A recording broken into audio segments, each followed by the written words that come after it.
חברים יקרים, זה החלק השלישי והאחרון בסדרה הזאת שמפריכה את הבדיחה השטותית שישו קם מהמתים, כפי שהמיסיונרים העלו בסרטון שלהם. ואני אחזור על המסר שלי שנית, כדאי שהמיסיונרים יבינו, עם ישראל לעולם לא יאמין בישו ולא בברית החדשה. זה לא קרה ב2000 שנה האחרונות ולא יקרה לעולם.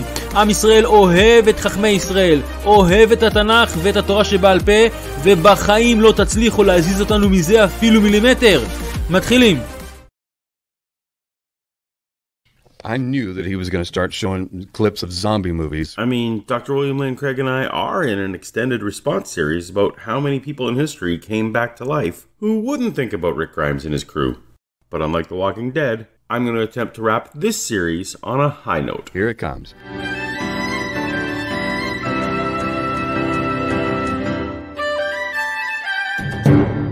Welcome to Apologia, where a former Christian takes a look at the claims of Christians. In particular today, this series of back and forths between myself and well-known Christian apologist Dr. William Lane Craig.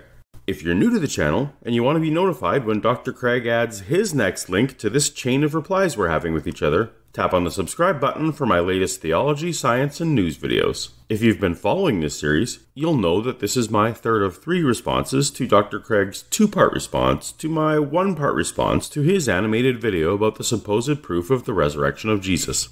You don't need to know any of that now, but there are links in the description for when you want to catch up on the whole conversation, some of which I'll summarize rather than replay directly for the sake of your time. Continuing. When they heard the report that the tomb was found empty, they said that Jesus' followers had stolen his body. Not only is this alleged response by Jewish authorities completely and entirely, for the Bible tells me so, it's not even one of the details attested in multiple Gospels, like the kind Craig thinks we should have confidence in. Again, the critic shows that he hasn't read what I've written on this and what is merely summarized in the video. This is the same charge he made in part 1, that because I address exactly and specifically what is said in his video, that I must not have read his more detailed works. But I'll reiterate again that the videos themselves give no hint or clue that further background reading is suggested or required in order to clarify the claims made in the videos. Craig's animated videos make the most aggressive, most favorable versions of claims that the 9th commandment will allow, leaving his mass audience walking away with a false sense of confidence, as Craig knows full well they won't bother reading the background material,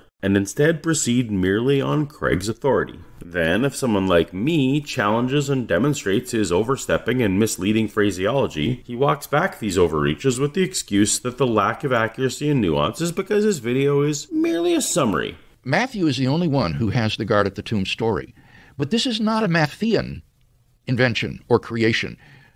Matthew's narrative is filled with non-Matthean vocabulary, which indicates that he's passing on a prior tradition. Or that this section was added later by someone other than the original author. The argument here is not for the historicity of the guard at the tomb.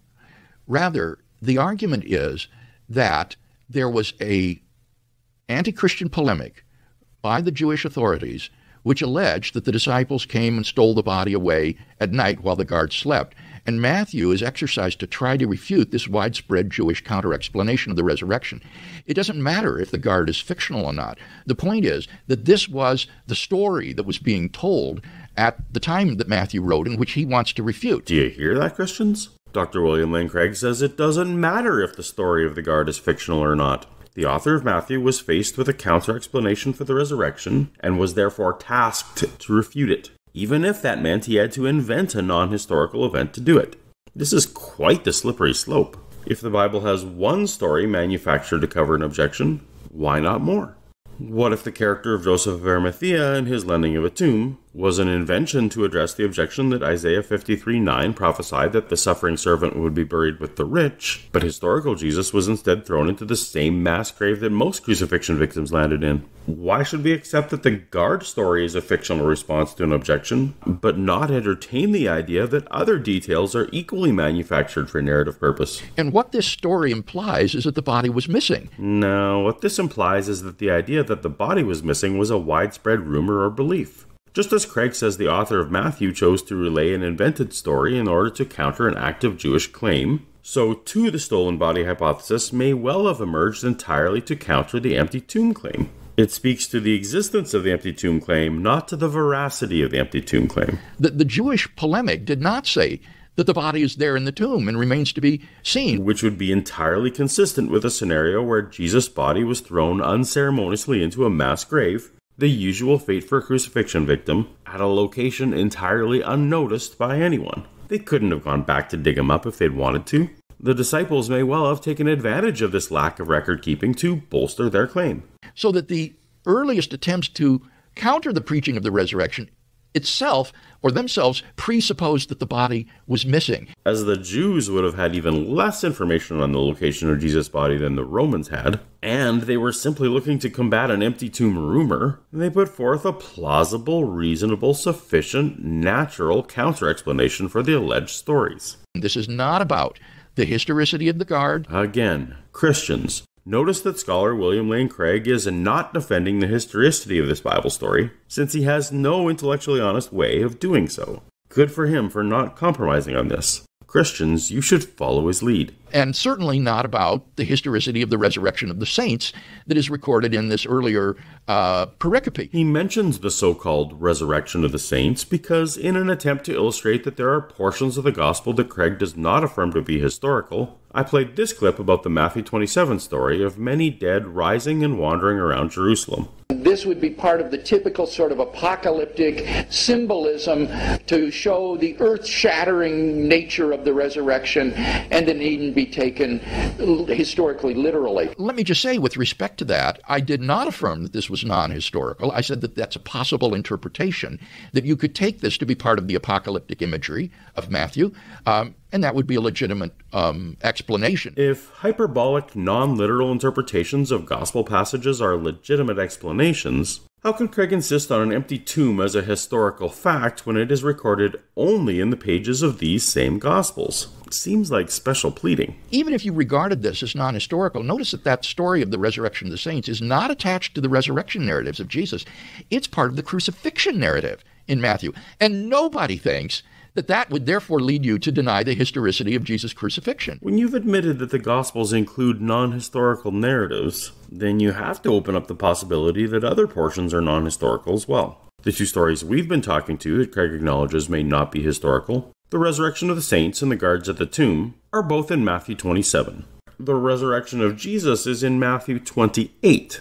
It's not only the very next chapter, it's actually the very next verse. There were no chapter divisions when these books were written. We're supposed to be able to tell that in the course of a single verse, the author went from a made-up fictional polemic back to solid history? Jesus' crucifixion is an indisputable fact of history, even if Matthew appends to the story of Jesus' crucifixion this account of the resurrection of various saints. Historians who affirm Jesus' crucifixion generally do so upon secular sources, Josephus and Tacitus, not on the say-so of the Gospels. If there were even a single extra-biblical source for this alleged empty tomb, we wouldn't be having this conversation. So this is simply irrelevant to the question that we're considering, whether or not there's good evidence that Jesus' tomb was found empty. The Jerusalem zombies are a bit of a non sequitur, but serve as a demonstration of Craig's somewhat arbitrary evaluation criteria for determining which Bible verses are invented and which are historical. Some Christians may be surprised to learn that a man like Craig acknowledges gospel inventions at all. Bill, can you say something about this allegation that if a significant event had occurred at this time, that all the historians would have... An argument from silence is when one attempts to point to an absence of evidence as evidence of absence. An informal fallacy, particularly when used as the crux of an argument. However, just as it would be appropriate for me to indicate any historical sources that supported the Bible's claim, it's equally appropriate for me to indicate that a thorough search of supporting evidence has come up empty, as a record of research results, not as an attempted proof. Yeah, I would simply ask our critic, what historians is he talking about? Who does he think should have recorded such an account? I don't know. Josephus? There's no reason to think. Josephus wrote about all kinds of mundane details about life in Jerusalem during the time of Jesus. There would be no reason to require that he would record these resurrections. But as one example, Josephus takes the time to give us a section on sandal replacement practices for posterity. So it seems reasonable that if he'd known about a gang of formerly dead wandering around Jerusalem, that he'd have spared a few sentences of his 20-plus volumes of history to let us know. I've heard this question of which historians might write from several apologists, including Eric Hovind, as I covered in my Secular Sources for Jesus video, as if it's a gotcha question of some kind. And perhaps it often is, since few people can list off any first-century historians off the top of their head. But there were plenty of historians writing about the period and locations of the New Testament. Early church father Eusebius claimed that historian Philo of Alexandria actually knew Peter, yet said nothing about Jesus in his writings. There's Apollonius of Tyana, Seneca the Younger, Pliny the Elder, Justus of Tiberias, Dio Chrysostom, and on and on. For some of these conspicuous absences, we know of them specifically because early church fathers like Eusebius and Photius of Constantinople were already trying to explain this unexpected historical silence thousands of years ago. There's no reason to think that if, following Jesus' resurrection, various people in the city claimed to have visions or appearances of Old Testament saints, that this would be somehow recorded somewhere. Visions or appearances, says Craig. Matthew 27:52 says, "The bodies of many holy people who had died were raised to life." It says specifically that the bodies were raised to life, but Craig is quick to relabel this clearly intended as physical phenomenon as visions or appearances, experiences that needn't have been physical. This is the opposite of the usual Christian conflating the Apostle Paul's vision with the physical appearance. If Craig suggests that these concepts can be used interchangeably in the New Testament, then why would we insist that any of the post-death Jesus sightings were real? In fact, I don't find it at all implausible that there would have been, say, a chain reaction of such sightings following the resurrection of Jesus. A chain reaction of non-physical sightings of the dead that may not be historical. A reminder that he's not talking about Jesus, we assume. I don't think we can be confident that these sort of appearances didn't occur in Jerusalem at that time. They're not like the cartoon here of dead zombies, roaming about the streets of Jerusalem. I hope our listeners are more sophisticated than that. We would be talking here about appearances of glorified persons to various individuals. Why would we necessarily be talking about glorified persons? What about the bodies of many holy people who had died were raised to life in any way indicates glorified persons? Is Craig inferring merely non-physical visions to select individuals rather than actual reanimating corpses? If he can justify interpreting Matthew 27 resurrections this way, why can't we also interpret the Matthew 28 resurrection of Jesus as equally non-physical visions? These are dangerous justifications Craig is making, setting what should be troubling precedents for any Christian listening. Here's toward the end of his segment on the empty tomb. Most scholars, by far, hold firmly to the reliability of the biblical statements about the empty tomb. It was in William Lane Craig's own book, Reasonable Faith, Christian Truth and Apologetics, that I found Kremer's comment. By far, most exegetes hold firmly to the reliability of the biblical statements about the empty tomb. Why did the video deliberately change exegete to scholar? What is an exegete? It's someone whose job it is to interpret Scripture. This is just embarrassing for the critic, Kevin. This is so embarrassing for me. Let me adjust my face accordingly. It shows that he doesn't understand what biblical exegesis is. Biblical exegesis is not starting off believing that it's true and then trying to explain what the Bible says. I'm sorry for being so misguided as to suggest that exegesis involves coming to conclusions by using the biblical text. Maybe the Christian Ministry channel Got Questions can correct me on this. The word exegesis literally means to lead out of. That means that the interpreter is led to his conclusion by following the text. Maybe my Bible college education is serving me after all. These are technical terms used within seminary circles. Exegesis is specifically about internal theological interpretation, and is specifically separate from the practice of textual criticism, which is investigation of the history and historicity of a text. Exegesis is to history, as astrology is to astronomy. Rather, biblical exegetes are precisely these historical scholars who investigate the New Testament and try to figure out its meaning and what it says. Correct. Exegetes are trying to find meaning in the words, not determine how the words came to be. So far we agree, Dr. Craig. And the quotation from Kremer, if he looks at the footnote in Reasonable Faith, is in German. I made the graphical choice of wanting to clearly compare the quote in Craig's video to the quote in Craig's book, so I can forgive Craig for wondering if I indeed read footnote 54, even though it's clearly delineated on the screen. And in fact, I did read the footnotes and assumed that Die Osterevangelion was probably a German language book. though such is not specified. And it was I who translated the word in the German exegeten as either exegetes, or, since most lay people don't know what that is, scholars. Yeah, you've just admitted to exactly what my complaint was. Your imprecise language, which has the consequence, intended or unintended, of misleading your video audience. It is a matter of communicating to lay people what Kramer was talking about. So in Reasonable Faith, which is somewhat more scholarly, I give a more literalistic translation of exegeten as exegetes. But in, I think, probably On Guard or in a video like this for lay people, just translate the word as scholars. You chose not to use the general word scholar in your book, as those readers would know it was inaccurate to the point of being incorrect. An exegete is absolutely not synonymous with scholar. It is a specific type of scholar. A pediatrician is a specific type of doctor, one who treats children. It is very obviously different to claim that 75% of pediatricians give lollipops to their patients, as it would be to claim that 75% of all doctors give lollipops to their patients. You can't extrapolate statistics from the specific to the general. This imprecise language gives the impression of far more agreement than exists in reality. Sure, most exegetes consider the biblical statements about the empty tomb to be reliable. The majority of all scholars? Not a chance. But if you just watch the video, you're led to think so. Okay. In the video, I noted that one of Craig's sources, Jesus resurrection expert Gary Habermas, explicitly refuses to call the empty tomb a historical fact. I don't take what Habermas calls a minimal facts approach to the historical Jesus. For Habermas, for something to be what he calls a minimal fact, that's a technical term for Habermas. Virtually everybody has to agree that it is historical.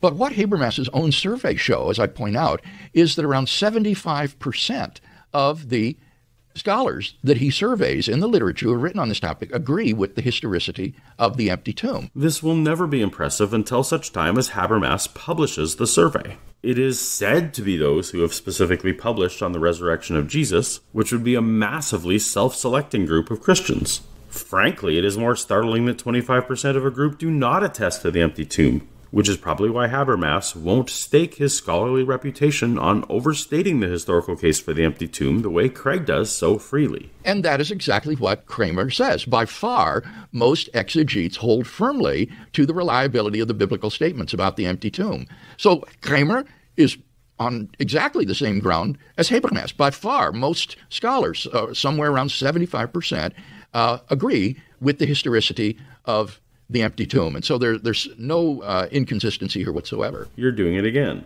conflating exegetes, those who interpret the theological meaning of the biblical text, rather than those who study the history and historicity of the text, with general scholarship. I'd love to know what percent of general historians in the world accept the historicity of the empty tomb. Maybe someone will actually do that study one day, rather than just imply that it has been done. What about Gary's quote there, that he doesn't use the empty tomb as part of his minimal facts? Right, because the empty tomb is not agreed to by, say, 99% of scholars, so Gary doesn't use it. And I think that's a mistake. Gary is the one who did the research firsthand, and his whole career is advocating for the resurrection. And you think he's making a mistake? You sound like the young earth creationists who say that Dr. Mary Schweitzer, the scientist and devout Christian who discovered the so-called soft tissue in dinosaurs, should be second-guessed about the age of soft tissue in dinosaurs. When the primary experts in a field are on your own team, maybe you should listen to them when they say you're making bad arguments. I don't see any reason to deny well-attested historical facts about Jesus when we're trying to figure out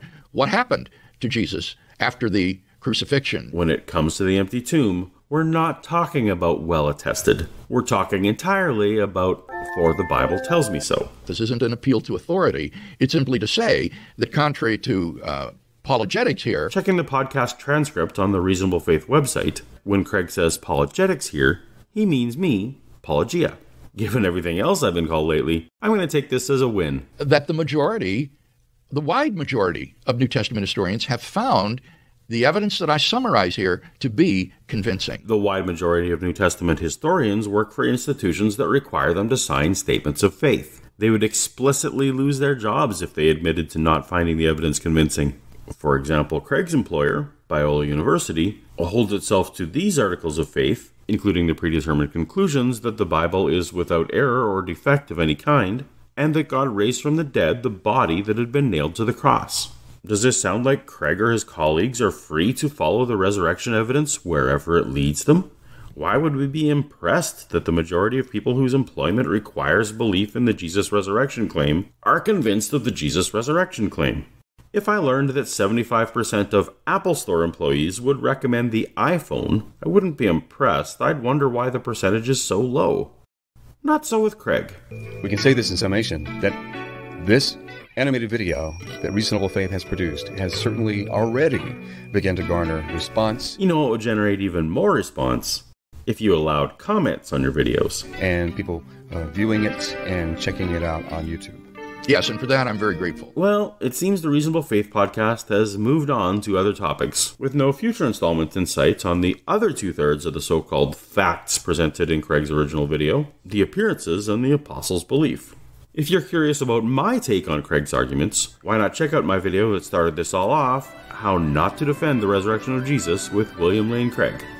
Even if Dr. Craig is done with me, I'm certainly not done with him. So tap subscribe so you don't miss any of these future conversations. Until next time, later.